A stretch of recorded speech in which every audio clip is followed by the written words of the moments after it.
can you tell me how you first met? Well, we like to tell a story because we met on University Avenue in Riverside, which was notorious for people running loose with drugs and prostitution. And so we tell people a little story to be funny that know that area.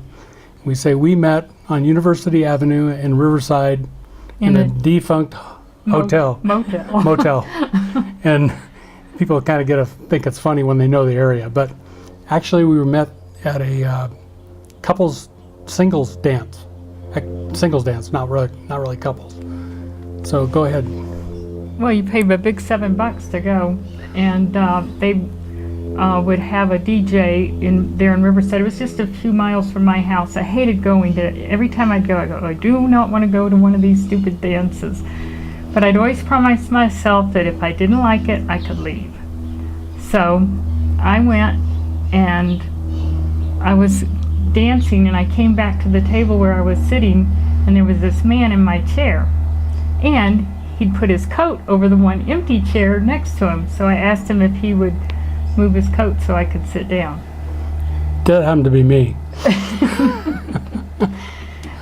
And then I gave you a bad time too about that he had taken my chair. And then everybody at the table said, "Yeah, you did. You took it." And so then he was all kind of flustered, but then he realized I was kidding. And then he asked me to dance, and that was it for me. Wow. That first dance. You must be a good dancer. Well, she says I am. She says I'm the only one she'd ever danced with that she could dance with. And that I felt comfortable. So.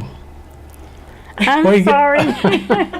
I knew this was going to get me, so Oh, I really? even brought my own Kleenex. Okay. Okay, well, you're entitled. It's a sweet time. And I've been doing this, and I'm behind the camera getting weepy, so. So focus on him while I dry my eyes. Ask the next question. So, the first dance, you got swept off your feet, and how long did you guys take before you got married? Well, I had a rule of my own.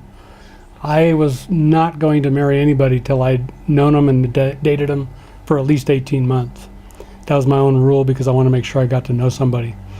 And so it was like a day after the 18 months, I had a candlelight dinner for Bonnie on the table, and I got down on my knee, and she said, "Oh no." I came home from work, and he was at my house, and there was this candlelight. It was in the breakfast room. And when he got down on his knee, I went, "Oh my God." So. But then she said yes. Yeah. That's all that counted. Right? Well, it was funny too because I was actually kind of wishing he'd asked me to marry him, and I don't know how I was doing, but I was kind of hinting, and finally said, "Well, I have this 18-month rule." So then I knew, and I quit not worrying about it. But he had this thing about you have to know someone 18 months before you talk about marriage. So. And we took a family trip too with the kids, which was like a week long on a car. I figured that was a good test. Test everybody working together. Yeah. And it did. Worked really well. We had a really nice vacation with the kids. So, you've been married now 13 years. But we always say we've been married 33 because each of us were married 20 years before. Previously. So. And do you have some words of wisdom to people who are just starting out that helped you diffuse conflicts and so forth as you're getting adjusted to each other? That's her department. As far as words of wisdom, the thing that I think is that I really feel great about is I feel like I really found a partner. And I think that's important before you don't solve these problems after you're married. You look into it before. And just, to me, you want somebody who's just really there, that's your partner in whatever you're doing, having fun or working or yeah, raising kids. We just really partner well, I think. Supportive, I guess. Well, thank you. Appreciate it.